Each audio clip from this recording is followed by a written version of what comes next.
મિત્રો good afternoon. આજે હું તમને પૃષ્ઠવંશી પ્રાણીઓની તુલનાત્મક શારીરિકીમાં ધમની કમાનો વિશે શીખવીશ.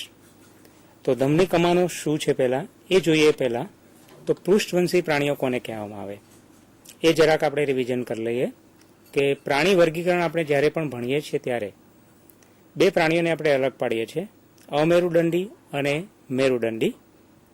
તો મેરુદંડી પ્રાણીઓની અંદર જે પૃષ્ઠવંશી પ્રાણીઓ જે છે એ પૃષ્ઠવંશી પ્રાણી કોને કહેવામાં આવે? તો સામાન્ય રીતે જે પ્રાણીઓમાં કરોડ સ્તંભની હાજરી હોય, મગજ એ ખોપરીમાં રક્ષાયેલું હોય, અસ્થિ કે કાસ્થિનું બનેલું અંતઃકંકાલ હોય, શરીર શીર્ષ ધડ પૂંછડીમાં વિભાજિત હોય, ધડ જે છે એ ધડ પ્રદેશમાં બે જોડ સાંધાવાળા ઉપાંગો જોવા મળતા હોય, આવા પ્રાણીઓને આપણે પૃષ્ઠવંશી પ્રાણીઓ કહીએ છીએ. બીજું, ધમની કમાન એટલે શું? તો સામાન્ય રીતે ધમની કમાન એ એક પરિવહન તંત્રની રચના કરે છે.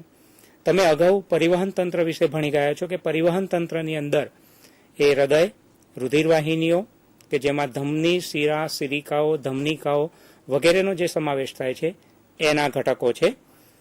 આ પરિવહન તંત્રની અંદર એનો જે મુખ્ય ભાગ છે જેને આપણે હૃદય કહીએ છીએ, કારણ કે હૃદય એ પરિવહન તંત્રનો મુખ્ય ભાગ છે અને સાથે સાથે હૃદયની ઉત્પત્તિની સમયે જ એ ધમની કમાનોની ઉત્પત્તિ થતી હોય છે.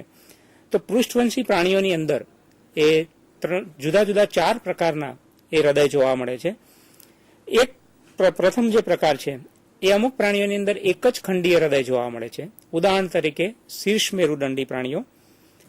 ત્યારબાદ એ હૃદયની અંદર 2 ખાનાઓ ઉત્પન્ન થતા હતો, જેને દ્વિખંડીય એ હૃદય કહેવામાં આવે, જે કાસ્થિ અને અસ્થિ મત્સ્યમાં જોવા મળે છે.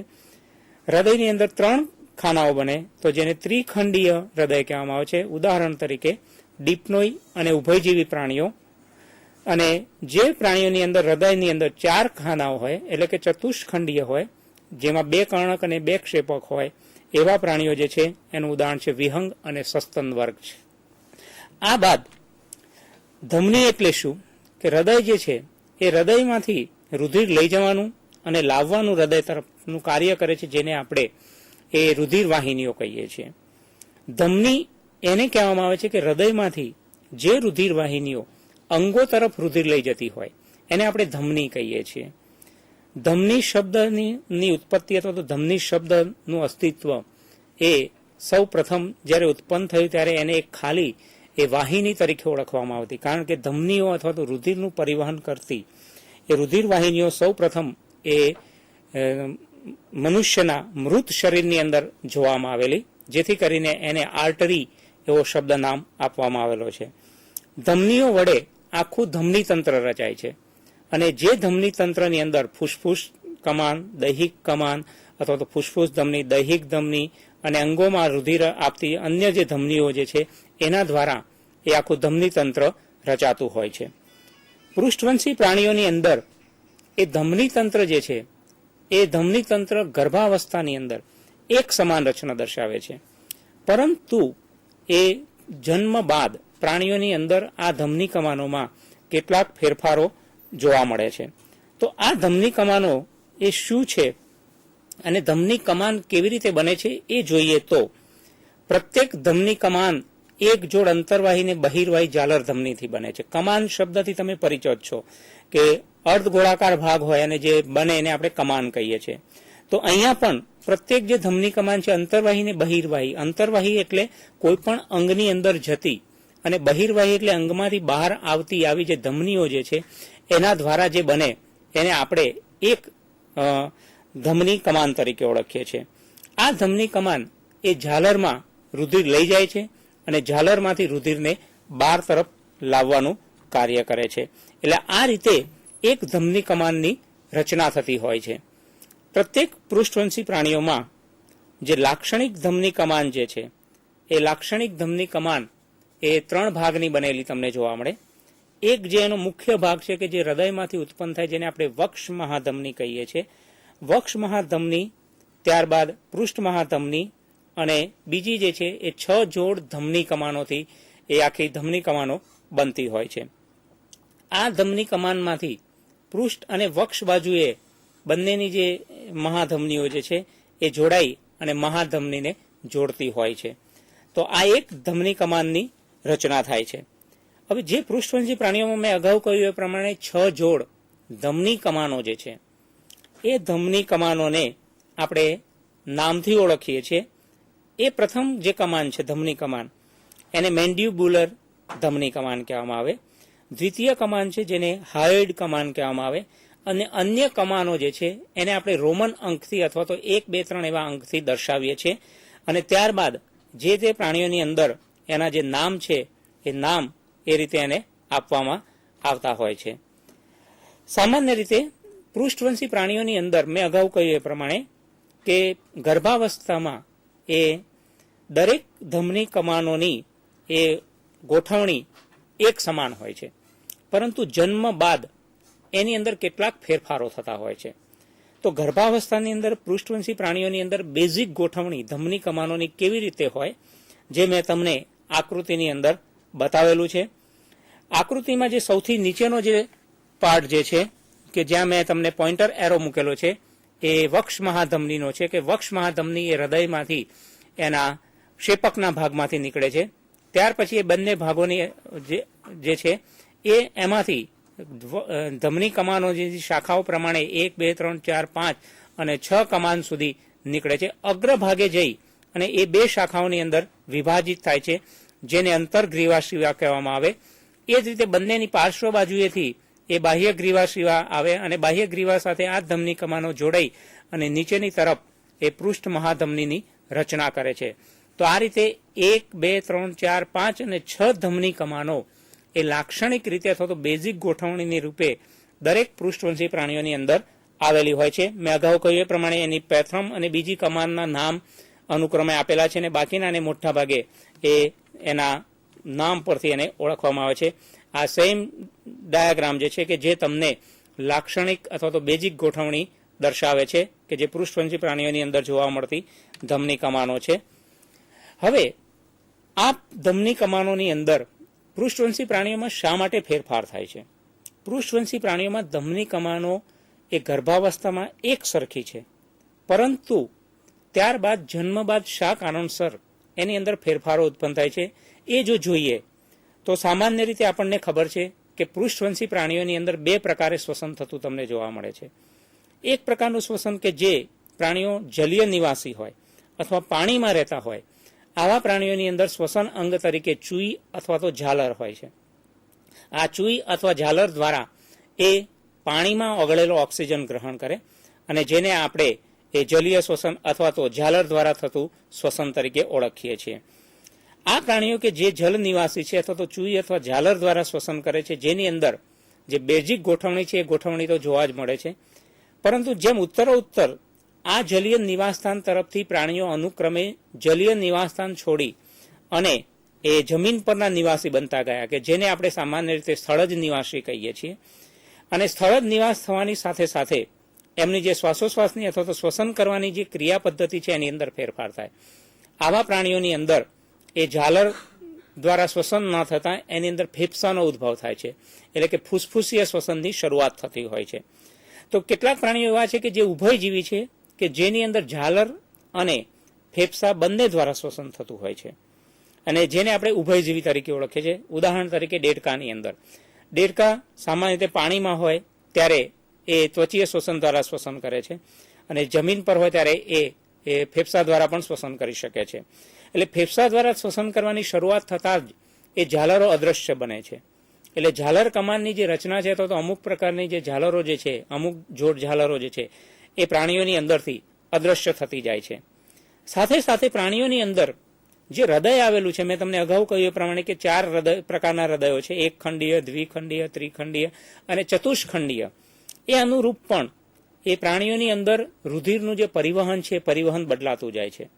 એક ખંડીય પ્રાણીઓ હૃદય ધરાવતા પ્રાણીઓની અંદર એ રુધિર શુદ્ધ અને અશુદ્ધ એ રીતે સ્વરૂપે અલગ પડતું નથી. દ્વિખંડીય પ્રાણીઓની અંદર ફક્ત 2 જ ખંડો બને છે, એક કર્ણક અને એક ક્ષેપક, જેની અંદર પણ શુદ્ધ અને અશુદ્ધ રુધિર એ મિશ્ર સ્વરૂપે વહન પામે છે. ત્રિખંડીય હૃદય ધરાવતા પ્રાણીઓની અંદર 2 કર્ણક અને 1 ક્ષેપક છે, જેના કારણે મિશ્ર રુધિર પ્રાણીઓની અંદર વહન પામે છે. ત્યાર પછી એક પ્રાણીઓ એવા છે કે જેની અંદર હૃદય અપૂર્ણ ચતુષ્ખંડીય છે, અને ત્યારબાદ વિહંગ અને સસ્તંગ વર્ગના પ્રાણીઓની અંદર એ હૃદય એ સંપૂર્ણપણે ચતુષ્ખંડીય બને છે, જેથી કરીને એમાં શુદ્ધ અને અશુદ્ધ રુધિર બંને એ અલગ અલગ રીતે એ પરિભ્રમણ પામતા આપણને જોવા મળે છે. તો આ રીતે જેમ જેમ હૃદયનો વિકાસ થતો જાય અને સાથે સાથે એની શ્વસનની ક્રિયાવિધિ બદલાતી જાય, તો શ્વસન કરવાની પદ્ધતિ બદલાતી જાય, એમ ધમની કમાનોની અંદર ચોક્કસ ફેરફારો થવા જરૂરી હોય છે. કેમ? તો સામાન્ય રીતે તમે જલીય નિવાસી પ્રાણીઓ જુઓ તો ફક્ત ઝાલર દ્વારા શ્વસન કરે, અને ઝાલર દ્વારા જ એ ઓક્સિજન ગ્રહણ કરી શકે. એટલે ઓક્સિજન ઉમેરવા માટે શરીરનું બધું રુધિર પહેલા ઝાલરમાં લઈ જવું પડે, અને ઝાલરમાં એ ઓક્સિજન યુક્ત થયા બાદ એ વિવિધ અંગોને પહોંચાડવામાં આવે છે. એટલે બધી ધમની કમાનો મોટા ભાગે એ ઝાલર સાથે જોડાયેલી હોય છે. ક્રમશઃ આ જ ઝાલરોની અંદર એ ક્રમશઃ પરિવર્તન થતાં જ્યારે ફેફસાનો ઉદ્ભવ થાય તો ફેફસા દ્વારા શ્વસન થાય, એટલે ઓક્સિજનીકરણની ક્રિયા માટે એ રુધિરને ફેફસામાં લઈ જવું પડે અને ત્યારબાદ અંગોની અંદર એને પહોંચાડવાનું હોય છે. સાથે સાથે હૃદયની અંદર ખંડો જેમ વધતા જાય એમ શુદ્ધ અને અશુદ્ધ રુધિર જે છે એ અલગ પડતા જાય, અને જેના કારણે એ મિશ્ર અથવા તો શુદ્ધ અને અશુદ્ધ રુધિર એ ઓક્સિજનયુક્ત રુધિર અલગ અલગ રીતે વહન પામતા હોય છે. જેથી કરીને પણ એ ઝાલર કમાનોની ગોઠવણીની અંદર એ પૃષ્ઠવંશી પ્રાણીઓની અંદર આવા કેટલાક મૂળભૂત ફેરફારો થતા આપણને જોવા મળે છે. આજે આપણે એ સામાન્ય રીતે પૃષ્ઠવંશી પ્રાણીઓના નિમ્ન કક્ષાના પૃષ્ઠવંશી પ્રાણીઓથી શરૂઆત કરી અને સસ્તન વર્ગના પ્રાણીઓની અંદર આજે ધમની કમાનો જે છે એ ધમની કમાનોની ગોઠવણીમાં કેવા પ્રકારના ફેરફારો ઉદ્ભવે છે એ જોઈશું, અને એના બેઝિક કારણો કયા કયા છે એની સાથે જોઈશું. શરૂઆત કરીએ આદિ પૃષ્ઠવંશી પ્રાણીઓથી. તો આદિ પૃષ્ઠવંશી પ્રાણીઓ જે છે, સામાન્ય રીતે તમને ખબર છે કે જે પ્રાણીઓ એ મેરુદંડી છે, પણ મેરુદંડ એ મેરુદંડ સ્વરૂપે રહે છે, અને જેને આપણે પૂછ મેરુદંડી એવા પ્રાણીઓ તરીકે ઓળખીએ છીએ. આને આપણે આદિ પૃષ્ઠવંશી પ્રાણીઓ કહીએ છીએ. તો આદિ પૃષ્ઠવંશી પ્રાણીઓ ઉદાહરણ તરીકે એમ્ફિઓક્સિસ જે જલીય નિવાસી પ્રાણી છે, એની અંદર લગભગ 60 જોડ જેટલી એ ધમની કમાનો આવેલી છે. કારણ કે જેટલી ઝાલરો છે એ દરેક ઝાલરની અંદર એક એક ધમની કમાન એની અંદર તમને ગોઠવાયેલી જોવા મળે છે. આવું જ એક અન્ય પ્રાણી છે જેને આપણે લેમ્પ્રે અથવા હેગફિશ કહીએ છીએ, જેની અંદર 7 જોડ એ ધમની કમાનો છે. બીજા જ આવા આદિપૃષ્ઠવંશી પ્રાણીઓ છે કે જેને આપણે ચૂષમુખા કહીએ છીએ, અથવા તો જે જડબાવિહીન પ્રાણીઓ છે, જેની અંદર 6 થી લઈ અને 15 જોડ જેટલી એ ધમની કમાનો તમને જોવા મળે છે. આ આદિપૃષ્ઠવંશી પ્રાણીઓ પછી જે પ્રાણીઓની અંદર જડબા ઉત્પન્ન થાય છે, જેને આપણે જડબાધારી કહીએ છીએ, જેમાં પ્રથમ જે વર્ગ જે છે જેને આપણે મત્સ્ય વર્ગ કહીએ છીએ, અથવા તો માછલી જેવા જે પ્રાણીઓ જે છે એની અંદર આપણે માછલીઓને 2 વર્ગની અંદર વિભાજિત કરીએ છીએ. જે માછલીઓની અંદર અથવા તો મત્સ્યની અંદર કંકાલ તંત્ર અસ્થિનું બનેલું હોય એને અસ્થિ મત્સ્ય, અને કંકાલ તંત્ર કાસ્થિનું બનેલું હોય એને આપણે કાસ્થિ મત્સ્ય તરીકે ઓળખીએ છીએ. કાસ્થિ મત્સ્યોની અંદર એ 7 જોડ એ ઝાલર કમાનો છે, અને ગર્ભાવસ્થાની અંદર જે 6 જોડ સ્વરૂપે જોવા મળે છે.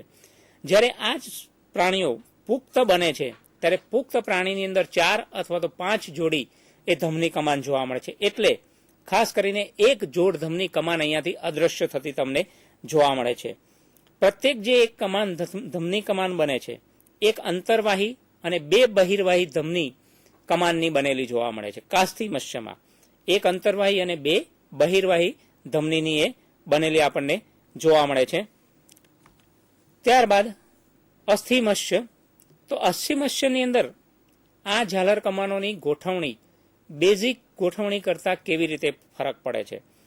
અસ્થિ મત્સ્યની અંદર તમે આ ડાયાગ્રામની અંદર જોઈ શકો છો, આકૃતિની અંદર ઉપરની જે 2 કમાનો જે છે ડોટ ડોટ ડોટ લાઇનથી બતાવેલી છે, આ બંને કમાનો એટલે પ્રથમ અને દ્વિતીય કમાન જે છે એ અહીંયા લુપ્ત થાય છે અથવા તો અદ્રશ્ય થાય છે, અને બાકીની જે 4 કમાનો જે છે એ 4 કમાનો અહીંયા તમને જોવા મળે છે. બાકીની જે ગોઠવણી છે એ ગોઠવણી એની બેઝિક ગોઠવણી જેવી છે.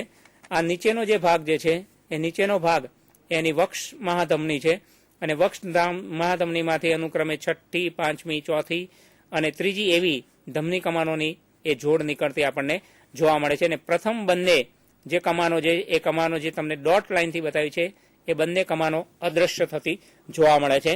બંને જે વક્ષ મહાધમનીમાંથી નીકળતા ઉપરના જે બંને ફાંટા જે છે એ અંતરગ્રીવા અને બહારની તરફની જે છે બાહ્ય ગ્રીવા એ ધમની છે.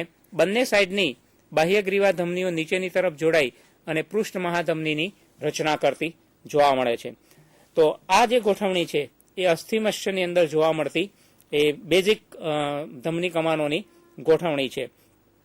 શોર્ટ્સની અંદર ફરીથી એક વખત જોઈએ તો અસ્થિમસ્યમાં એ ધમની કમાનોની અંદર શું શું ફેરફારો થાય છે. તો અસ્થિમસ્યની અંદર પહેલી અને બીજી ધમની કમાન અદૃશ્ય થઈ ગઈ, જે આપણને સામાન્ય રીતે અન્ય પ્રાણીઓની અંદર અથવા તો ગર્ભાવસ્થાની અંદર એ દરેક પ્રાણીની અંદર જોવા મળે છે. જે બાકી રહી 4 જોડ ધમની કમાનો, એમાંની ત્રીજી, ચોથી, પાંચમી અને છઠ્ઠી ધમની કમાન એ ક્રિયાશીલ જોવા મળે છે. પ્રત્યેક કમાન એક અંતર્વાહી અને એક બહિર્વાહી ધમની બનેલી છે, જ્યારે કાસ્થિમસ્યમાં આ જ કમાન બે અંતર્વાહી અને એક બહિર્વાહી ધમનીની બનેલી આપણને જોવા મળે છે. અસ્થિમસ્યની અંદર એક વર્ગ એવો છે માછલીઓનો, મત્સ્ય વર્ગની અંદર, કે જે માછલીઓ એ ક્યારેક ક્યારેક વાતાશય અથવા તો એ લંગ અથવા તો ફેફસા દ્વારા પણ શ્વસન કરે છે. એનું ઉદાહરણ છે પ્રોટેપ્ટોરસ જેવી માછલીઓ જે છે, જેને આપણે ડિપ્નોય વર્ગની અંદર મૂકીએ છીએ. અને આ ડિપ્નોય વર્ગની અંદર જે છઠ્ઠી કમાન જે છે એ છઠ્ઠી કમાન અહીંયા ફૂસફૂસ ધમની બનાવે છે. કેમ કે આ માછલીઓ એ જમીન ઉપર રહીને પણ શ્વાસોશ્વાસની ક્રિયા કરી શકે છે. એટલે એમનો શ્વસન કરવાની જે પદ્ધતિ બદલાતા ક્યાં તો એ વાતાશય દ્વારા અથવા તો ફેફસા જેને તરીકે ઓળખવામાં આવે એના દ્વારા એ શ્વસન ક્રિયા કરે છે. એટલે અહીંયા જે છઠ્ઠી કમાન છે, છઠ્ઠી કમાનને ફૂસફૂસ કમાન અથવા તો ફૂસફૂસ ધમની તરીકે આપણે એને ઓળખીએ છીએ. તો આ રીતે અસ્થિ અને કાસ્થિમસ્ય બંનેની અંદર એની જે બેઝિક ગોઠવણી છે, બેઝિક ગોઠવણીની અંદર એની શ્વસન ક્રિયાને અનુલક્ષીને આ પ્રકારના ફેરફારો થતા આપણને જોવા મળે છે. મત્સ્ય વર્ગ પછીનો જે વર્ગ જેને આપણે ઉભયજીવી કહીએ છીએ. ઉભયજીવી પ્રાણીઓના અથવા તો ઉભયજીવી વર્ગના સામાન્ય લક્ષણોથી તમે ખૂબ પરિચિત છો. ઉભયજીવીનું એક સામાન્ય લક્ષણ છે, આપણે એને ઉભયજીવી કહીએ છીએ, કે આ પ્રાણીઓ એ જમીન પર અને પાણી પર બંને પર જીવી શકે છે. એટલે આપણે એને ઉભયજીવી કહીએ છીએ. અને જ્યારે પ્રાણી એ બંને અથવા તો ઉભયજીવી હોય ત્યારે બંનેની અંદર અથવા આવા પ્રાણીઓની અંદર એની જે શ્વસનની જે પ્રક્રિયા જે છે એ ફેફસા અને ત્વચા દ્વારા અથવા તો ઝાલર એમ બંને દ્વારા થતી આપણને જોવા મળે છે. ઉભયજીવી પ્રાણીઓ જે છે એમને આપણે બે વર્ગની અંદર વિભાજિત કરીએ છીએ. એકને આપણે યુરોડેલ્સ કહીએ છીએ અથવા તો જેને સામાન્ય રીતે પૂંછડીવાળા ઉભયજીવી તરીકે ઓળખીશું. અને બીજા જે છે પૂંછડી વગરના એન્યુરન્સ અથવા તો પૂંછડી વગરના એ ઉભયજીવી છે. બંનેના ઉદાહરણ તમને સામાન્ય રીતે યાદ છે કે યુરોડેલ્સ છે જે સાલામાન્ડર જેવા જે પ્રાણીઓ છે યુરોડેલ્સમાં આવે, અને દેડકા જેવા જે છે અથવા ફ્રોગ જે છે એ સામાન્ય રીતે પૂંછડી વગરના એન્યુરન્સ એનિમલ્સ તરીકે ઓળખાય છે.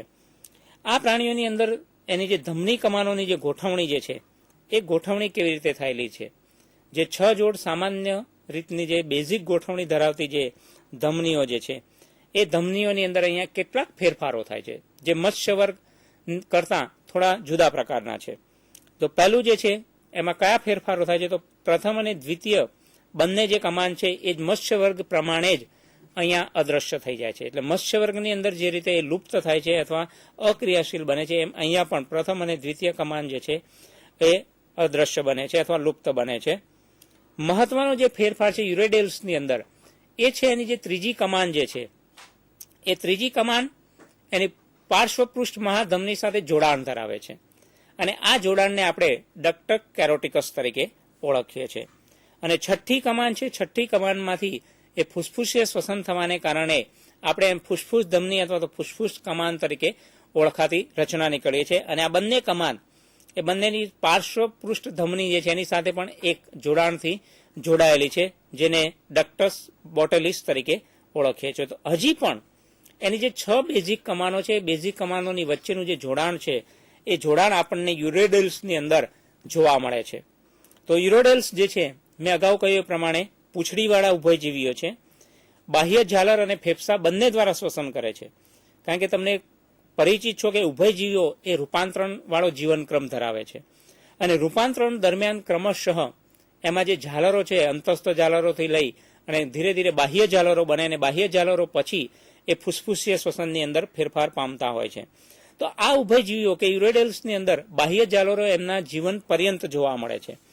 અને સાથે સાથે ફેફસા પણ છે. એટલે બંને પ્રકારનું એ શ્વસન કરતા હોવાને કારણે આવા પ્રાણીઓની અંદર 4 જોડી જે ધમની કમાનો તમને જોવા મળે છે. આ 4 જોડી ધમની કમાનોમાં ત્રીજી, ચોથી, પાંચમી અને છઠ્ઠી જે છે આ 4 કમાનો તમને જોવા મળે. કેટલાક પ્રાણીઓ એવા છે અથવા કેટલાક ઉભયજીવીઓ એવા છે યુરોડેલ્સની અંદર કે જેની અંદર પાંચમી જે કમાન છે એ પાંચમી કમાન એ ગેરહાજર તમને જોવા મળે છે. ઉદાહરણ તરીકે તમે આપી શકો સાયરીન, નેક્ટ્યુરસ, એમ્ફ્યુમા વગેરેની અંદર એ પાંચમી જે કમાન છે પાંચમી કમાન તમને ગેરહાજર જોવા મળે છે.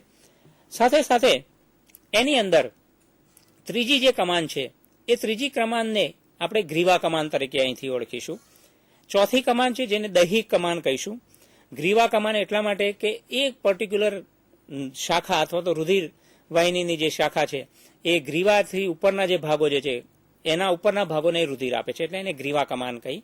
દૈહિક કમાન કે જે કમાન દ્વારા જે અંતસ્થ અંગો જે છે શરીરના જે જુદા જુદા અંગો જે છે એને રુધિર પૂરું પાડવામાં આવે છે એટલે એને દૈહિક કમાન કહે છે. બીજું અગાઉ પણ મેં તમને ડાયાગ્રામ એક બતાવ્યો. ડાયાગ્રામની અંદર ત્રીજી અને ચોથી કમાન વચ્ચેનું જે જોડાણ હતું જેને મેં ડક્ટસ કેરોટિકસ કહ્યું હતું, જેને સામાન્ય રીતે ગ્રીવા વાહિની એવા નામથી ગુજરાતીમાં ઓળખવામાં આવે છે, એ વચ્ચેનું જોડાણ યુરોડેલ્સની અંદર હજી પણ જોવા મળતું હોય છે. પાંચમી કમાન ને ફૂસ્ફૂસ ત્વચીય કમાન કહે છે અને ફૂસ્ફૂસ ત્વચીય કમાન અને પાર્શ્વીય મહાધમની વચ્ચેનું જે જોડાણ છે એ જોડાણને આપણે ડક્ટસ બોટેલી તરીકે ઓળખીએ છીએ.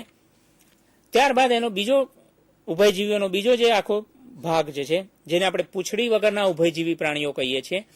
આ પૂંછડી વગરના ઉભયજીવી પ્રાણીઓની અંદર હજી પણ કેટલાક ધમની કમાનોના જે ફેરફારો છે એ ફેરફારો ઉદ્ભવતા આપણને જોવા મળે છે. તો તમને તમારા ડિસ્પ્લે ઉપર ડાયાગ્રામ મૂકેલો છે એની અંદર બરાબર ધ્યાનથી જુઓ તો 2 મહત્વના ફેરફારો તમને આની અંદર પણ જોવા મળશે કે પહેલી 2 જે કમાન છે એ તો મત્સ્ય વર્ગ અને યુરોડેલ્સ પ્રમાણે લુપ્ત થયેલી તમને જોવા મળશે. ત્રીજી અને ચોથી જે કમાન છે પણ પાંચમી કમાન જે ડોટેડ લાઇનથી બતાવી છે એ કમાન પણ અહીંયાથી અદ્રશ્ય થતી જોવા મળે છે. એટલે ફક્ત ક્રિયાશીલ સ્વરૂપે તમને છઠ્ઠી, ચોથી અને ત્રીજી જે કમાન છે એ 3 કમાન એ તમને ઉભયજીવી પ્રાણીઓ એટલે કે પૂંછડી વગરના જે ઉભયજીવી પ્રાણીઓ છે એની અંદર જોવા મળે છે. એની અંદર થતા કયા ફેરફારો જે છે એ અથવા કઈ કઈ રચનાની અંદર એ ફેરફારો જોવા મળે છે તો સામાન્ય રીતે આખી ધમની કમાનોની રચના જે છે એ યુરોડેલ્સ જેવી જ છે. પરંતુ આ પ્રાણીઓની અંદર જ્યારે રૂપાંતરણ પૂર્ણ થાય એટલે કે ગર્ભાવસ્થાની અંદર એ જ્યારે ડીંભમાંથી એ પુખ્ત પ્રાણીની અંદર પરિવર્તન પામે ત્યાં સુધીની અંદર અથવા તો રૂપાંતરણ બાદ એની પહેલી, બીજી અને પાંચમી જે કમાન છે ધમની કમાનો એ અદ્રશ્ય થઈ જાય છે. સાથે સાથે એની અંદર જે જોવા મળતું જે જોડાણ છે કે જેને આપણે ડક્ટસ બોટેલિસ અને ડક્ટસ કેરોટિકસ જે કહ્યું હતું એ બંને જોડાણ જે છે એ પણ અદ્રશ્ય થતું તમને જોવા મળે છે. તો યુરોડેલ્સ કરતાં અહીંયા 2 વિશિષ્ટ ફેરફારો જોવા મળે. એક પાંચમી કમાન અદ્રશ્ય બને છે. ડક્ટસ કેરોટિકસ અને ડક્ટસ બોટેલિસ જે છે એ બંને પણ અહીંયાથી અદ્રશ્ય થઈ જાય છે. એટલે ધીરે ધીરે એ કમાનોની જે સંખ્યા જે છે એ કમાનોની સંખ્યાની અંદર એ ફેરફાર થતો તમને જોવા મળે છે. ઉભયજીવી પછીનો જે સમુદાય આવે છે એ સમુદાયના પ્રાણીઓને આપણે સરીસૃપ વર્ગના પ્રાણીઓ તરીકે ઓળખીએ છીએ. વર્ગ તરીકે ઓળખીશું, સરીસૃપ વર્ગ તરીકે. સરીસૃપ વર્ગના જે પ્રાણીઓ છે એ મોટા ભાગે એ જમીન નિવાસી છે અથવા તો થડચરવાસી છે અને જમીન પર જ રહે છે. એટલે આવા પ્રાણીઓની અંદર શ્વસન માટે એ ફક્ત ફેફસા છે એટલે કે ફૂસ્ફૂસીય શ્વસન દ્વારા એ શ્વસન કરવાનું કાર્ય કરે છે. એટલે આ પ્રાણીઓની અંદર એ ઝાલરો નથી કે શ્વસનની જે ક્રિયાવિધિ છે ફક્ત ફેફસા દ્વારા થાય છે. જેથી કરીને અને સાથે સાથે સરીસૃપ પ્રાણીઓની અંદર જે હૃદય છે એ હૃદય પણ એ અપૂર્ણ રીતે એ ચતુષ્ખંડીય બને છે. ફક્ત એ મગર જેવા જે ક્રોકોડાઇલ જેવા જે પ્રાણીઓ છે એની અંદર અપૂર્ણ ચતુષ્ખંડીય તમને જોવા મળે છે. એટલે 2 કર્ણક અને અપૂર્ણ રીતે વિભાજિત 2 ક્ષેપક તમને જોવા મળે છે. જેથી કરીને ધમની કમાનોની કેટલીક જે બેઝિક ગોઠવણી જે છે એની અંદર હજી પણ કેટલાક ફેરફારો તમને જોવા મળે છે. તમારા ડિસ્પ્લે ઉપર ડાયાગ્રામ મેં મૂકેલો છે. એ ડાયાગ્રામને બરાબર ધ્યાનથી જુઓ તો એની જે બેઝિક ગોઠવણી છે એમાંની પ્રથમ અને દ્વિતીય બંને જે કમાન છે એ બંને કમાન અદ્રશ્ય થાય છે અથવા તો લુપ્ત બને છે. પાંચમી કમાન કે જે ડોટેડ લાઇનથી બતાવી છે એ પણ અહીંયાથી લુપ્ત થાય છે. છઠ્ઠી કમાન જે છે, છઠ્ઠી કમાનમાંથી જે કમાન નીકળે છે આપણે ફૂસફૂસ કમાન કહીએ છીએ, અને ફૂસફૂસ કમાનમાં એલ અને આર એટલે કે ડાબી ને જમણી એવા બે ફેફસામાં જતી બે ફૂસફૂસ ધમનીઓ એમાંથી નીકળતી આપણને જોવા મળે છે.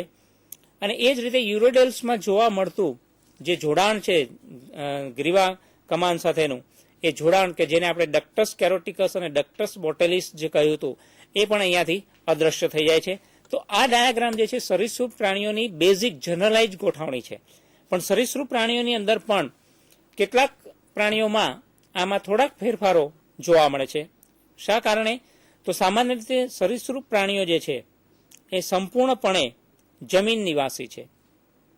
આ પ્રાણીઓની અંદર ઝાલરો એ સંપૂર્ણ રીતે અદ્રશ્ય થઈ જાય છે. સરીસૃપ પ્રાણીઓની અંદર ફક્ત 3 જોડી ક્રિયાશીલ ધમની કમાનો આપણને જોવા મળે છે. અને આ ધમની કમાનોને આપણે ત્રીજી, ચોથી અને છઠ્ઠી એવી ધમની કમાન તરીકે ઓળખીએ છીએ. સરીસૃપ પ્રાણીઓની અંદર જે ધમની કમાનોમાં ફેરફારો થાય છે એના કારણો શું છે? તો સરીસૃપ પ્રાણીઓ પ્રથમ તો એક કે સંપૂર્ણ રીતે જમીન નિવાસી છે. બીજું, આ પ્રાણીઓની અંદર એ લાંબી ડોક ઉત્પન્ન થતી જોવા મળે છે, કારણ કે મોટાભાગના દરેક સરીસૃપ પ્રાણીઓની અંદર ડોક આવેલી છે. અને ડોકની લંબાઈ અન્ય પ્રાણીઓ કરતા એટલે કે ઉભયજીવી પ્રાણીઓ કરતા અહીંયા ડોક લાંબી છે. ઉભયજીવી પ્રાણીઓની અંદર શીર્ષ અને ધડ વચ્ચે એ લાંબી ડોક હોતી નથી.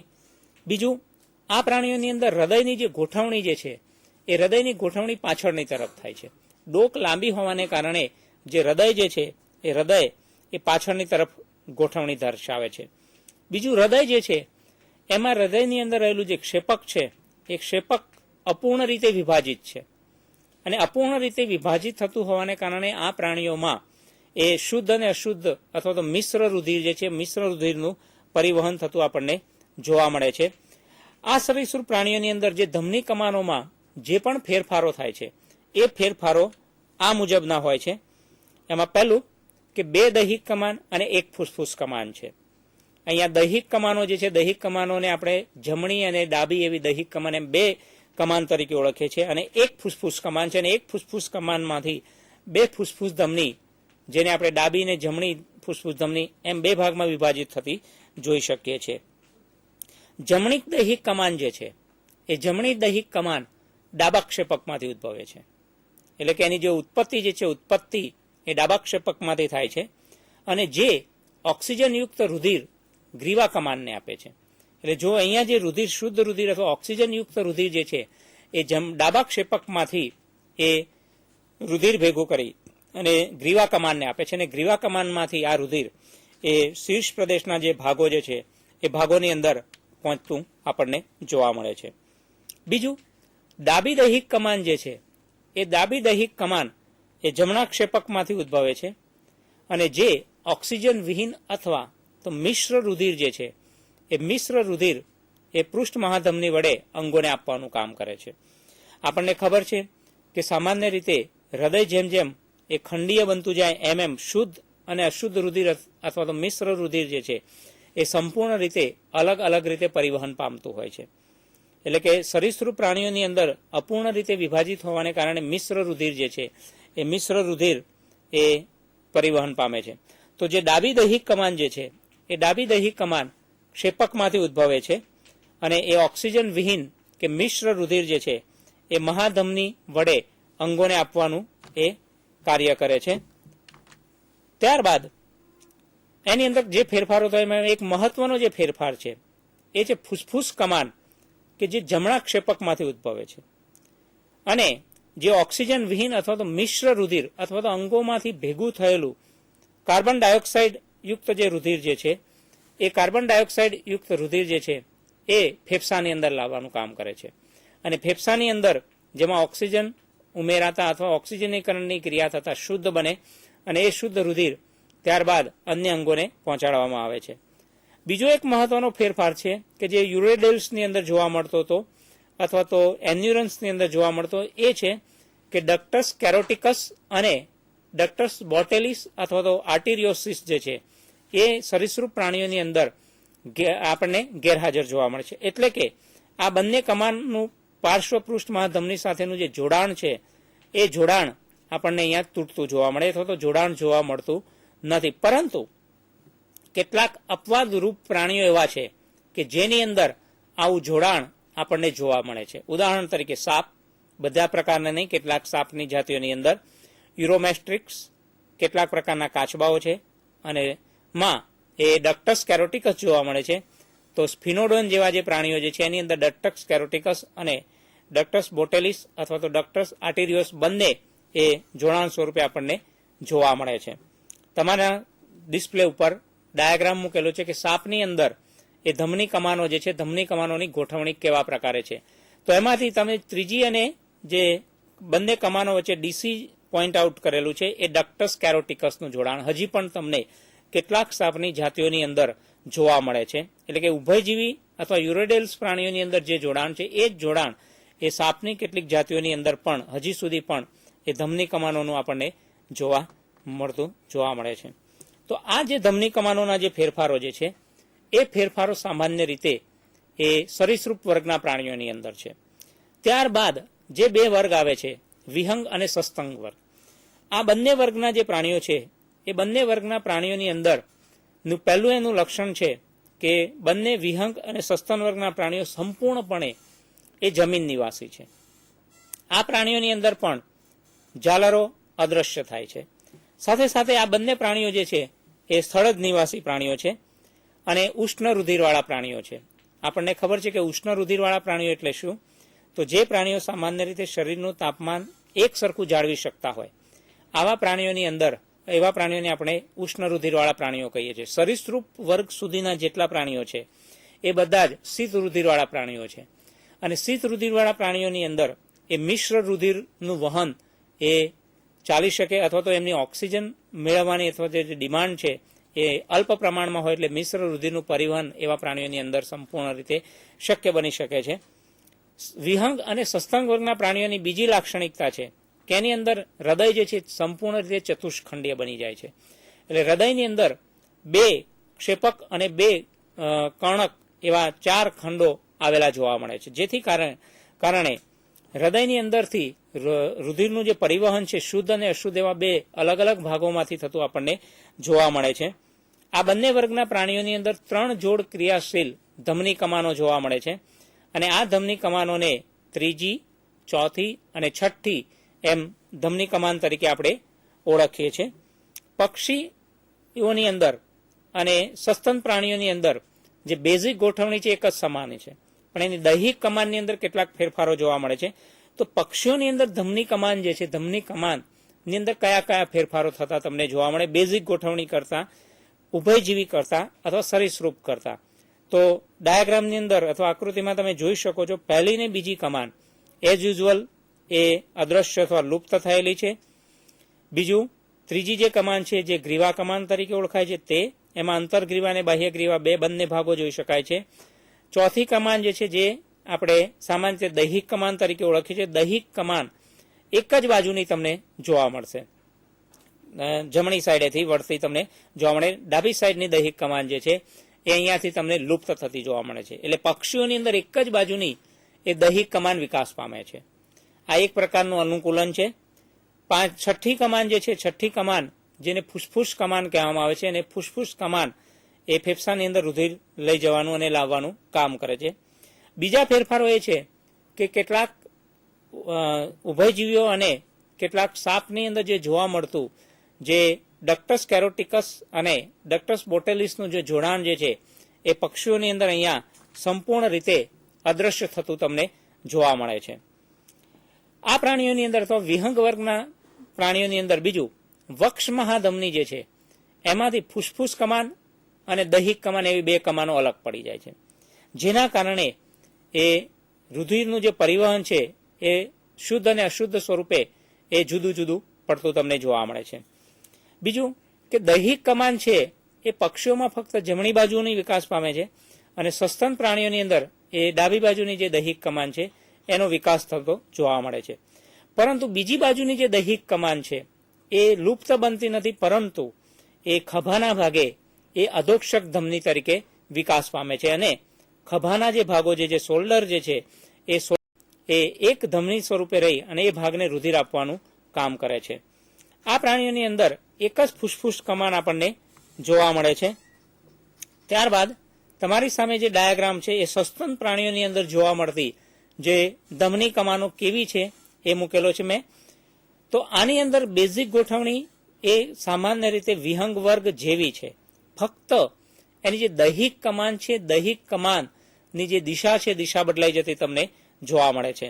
એટલે કે ડાબી કે જમણી બંનેમાંથી એક જ વિકાસ પામેલી દૈહિક કમાન વિહંગ વર્ગના પ્રાણીઓની અંદર કે સસ્તન વર્ગના પ્રાણીઓની અંદર જોવા મળે છે. બાકીના બંને જે ફેરફારો છે, પ્રથમ અને દ્વિતીય કમાન એ લુપ્ત થતી જોવા મળે છે. પછી ડક્ટસ કેરોટિકસ અને ડક્ટસ બોટેલિસ છે એ પણ અદ્રશ્ય થાય છે. એટલે કે એની પુષ્ઠ પાર્શ્વ મહાધમની સાથેના જે જોડાણો છે, જોડાણો પણ અદ્રશ્ય થાય છે. અને બાકીની જે ગોઠવણી છે એ સસ્તન વર્ગના પ્રાણીઓની અંદર એ જ પ્રમાણે થતી આપણને જોવા મળે છે. આ જ ગોઠવણી છે. તો આ જે આખી માહિતી મેં તમને વિદ્યાર્થી મિત્રો આપી, એ માહિતી એ સામાન્ય રીતે એ ધમની કમાનો જે છે એમાં થતા કેટલાક ફેરફારો વિશે છે. આ જ વસ્તુને જો આપણે શોર્ટની અંદર રિવિઝન સ્વરૂપે જોઈ લઈએ તો ધમની કમાન એ શું છે? તો ધમની કમાનો સામાન્ય રીતે તમને ખ્યાલ છે કે પરિવહન તંત્રનો એ ભાગ છે. પરિવહન તંત્રની અંદર હૃદય, ધમની અને રુધિર વાહિનીઓનો સમાવેશ થાય. એમાંથી એક રુધિર વાહિની એવી છે કે જે શુદ્ધ રુધિર અથવા તો રુધિરનું વહન એ હૃદયમાંથી અંગો તરફ કરે છે અને એ અંગો તરફ લઈ જતી જે રુધિર વાહિનીઓ છે જેને આપણે ધમની કહીએ છીએ. અને આ ધમનીની વિવિધ પ્રકારે ગોઠવણી થઈ અને જે કમાનો બને છે જેને ધમની કમાન કહેવામાં આવે છે. હૃદયમાંથી રુધિરને લઈ જતી જે મુખ્ય કમાન નીકળે છે અથવા જેને આપણે શંકુ ધમનીમાં થઈને વક્ષ મહાધમની કહીએ છીએ. આ વક્ષ મહાધમનીમાંથી જે શાખાઓ પડે છે એને આપણે ધમની કમાનો કહીએ છીએ.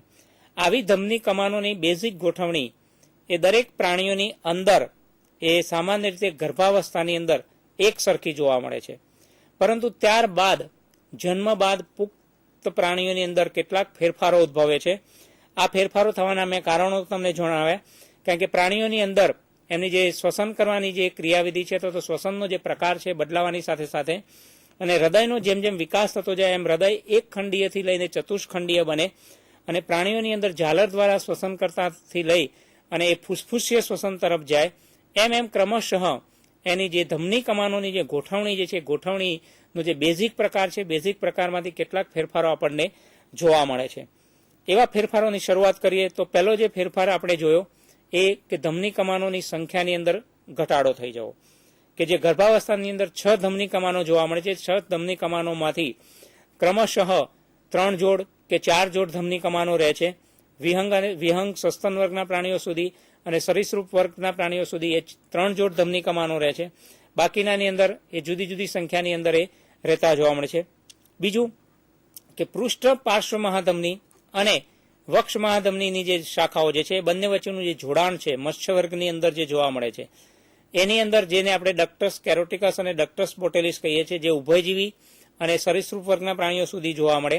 પરંતુ વિહંગ વર્ગ અને એ સસ્તન વર્ગના પ્રાણીઓની અંદર એ સંપૂર્ણ રીતે અદ્રશ્ય થતું જાય છે. એનું કારણ છે કે આ બંને વર્ગના પ્રાણીઓની અંદર એ સંપૂર્ણપણે ફૂસ્ફૂસીય શ્વસન છે જેથી કરીને આવા પ્રાણીઓની અંદર હૃદય પણ ચતુષ્ખંડીય છે જેથી ઓક્સિજન અને ઓક્સિજન વિહીન બંને રુધિરનું પરિવહન એ જુદા જુદા માર્ગે થાય છે જેથી કરીને બંને વચ્ચેનું જે જોડાણ છે ડક્ટસ કેરોટિકસ અને બોટેલિસ એ અહીંયા સંપૂર્ણ રીતે અદ્રશ્ય થતું આપણને જોવા મળે છે.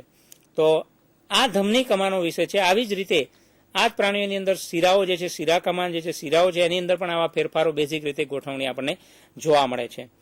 તો આ ટોપિક્સ જે છે આપણે કમ્પેરેટિવ એનાટોમીનો ધમની કમાનોની અહીંયા આપણે વિદ્યાર્થી મિત્રો પૂરો કરીશું. આભાર.